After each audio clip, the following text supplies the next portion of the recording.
Hello friends, GST doesn't have to be a headache anymore.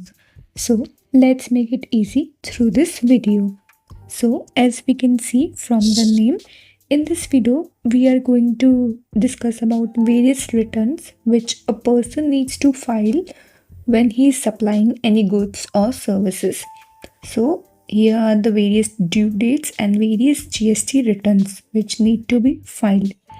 So, if we are supplying any goods or services, then details of those supplies means जो भी हम लोग supply कर रहे हैं, चाहे वो गुड्स हो या सर्विसेज हो, उससे रिलेटेड जो भी हमारी इंटर स्टेट सप्लाईज है, इंटर स्टेट सेल्स है या इंटर स्टेट या इंट्रा स्टेट सेल्स है, अगर हमारे को कोई क्रेडिट नोट या डेबिट नोट्स हमने इशू करे हैं या कोई एडवांसेस हमने रिसीव करे हैं या एडजस्ट करे हैं, so these are all the generally sales related details which we are going to submit in GSTR1 which states details of outward supplies.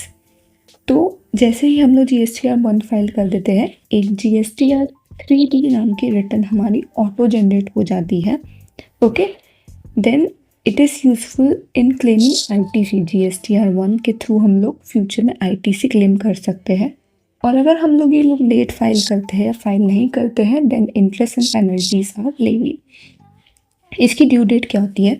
Suppose we are in a month of April, so GSTR1 file करने की due date होगी 11th of the मे, मतलब next month की 11th तारीख को. So for the month of April outward supplies की detail हमारे को 11th मई तक फाइल करनी पड़ेगी.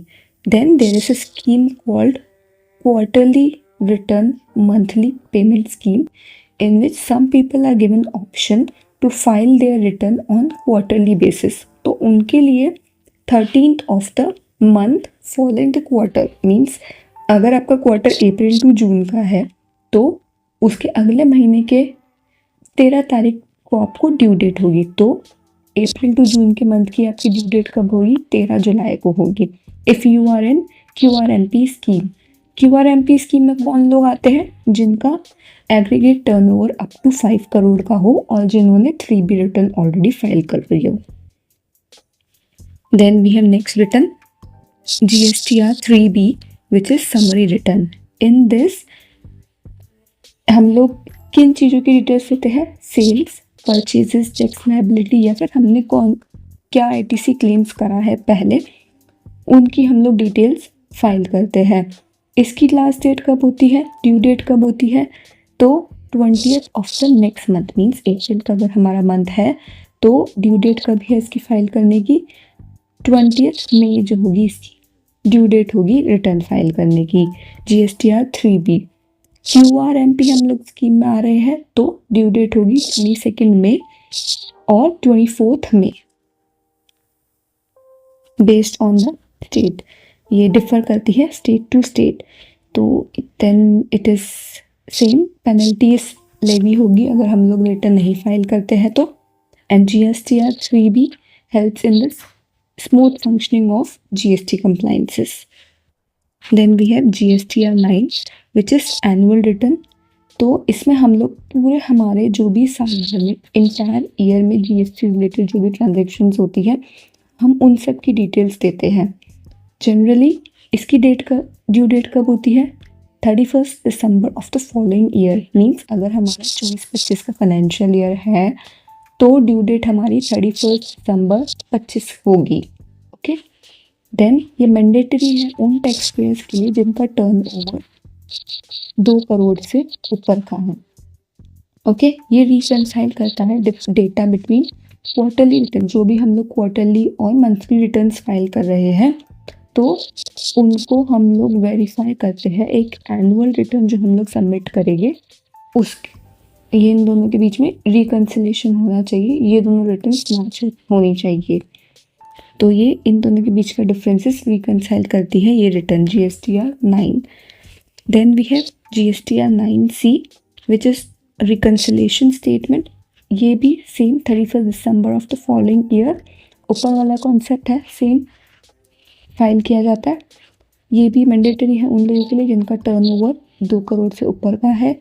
ठीक है, ये बेसिकली एक रिकन्सिलेशन स्टेटमेंट हम लोग प्रॉपर फाइल करते हैं। ये तो हमारे को डिफरेंस बताएगी कि there is a difference between monthly returns और quarterly returns filed and annual returns filed.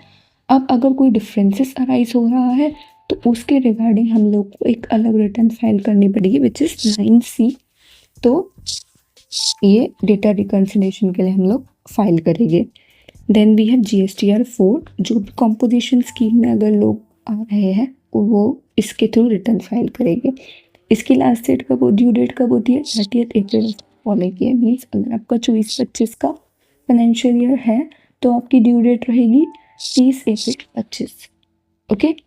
अब कॉम्पोजिशन स्कीम में कौन लोग आते हैं? जिनका टर्नओवर अप टू 1.5 करोड़ है तो वो कॉम्पोजिशन स्कीम के लिए एलिजिबल है। Then we have GSTR 6, input service distributors, means जो अपने गुड्स और सर्विसेज किसी एजेंट्स, क्लाइंट्स या ब्रांचेस के थ्रू बेचते हैं वो इनमें आते हैं।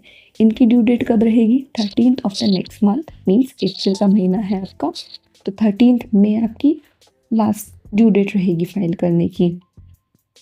Okay, then these all are the same.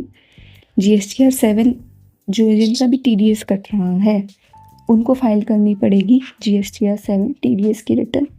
Okay, तो इसकी ड्यू डेट कब रहेगी? 10th of the next month, means अप्रैल का महीना है तो 10 मई तक आपको GSTR 7 फाइल करनी पड़ेगी। कौन फाइल करेगा? जो भी टैक्स डिडक्ट कर रहा है वो ये फाइल करेगा रिटर्न।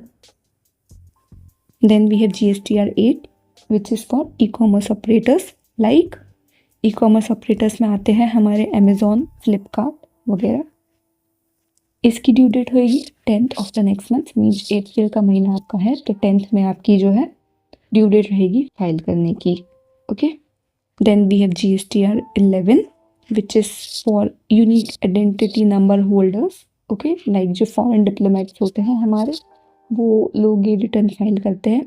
ड्यू डेट कब रहेगी इसकी? 28th of the following month of the financial year, means हमारा अगर फाइनेंशियल ईयर मार्च में ख़त्म हो रहा है 28 अप्रैल तक हमारे को GSTR 11 फाइल करनी पड़ेगी if we are UIN holders.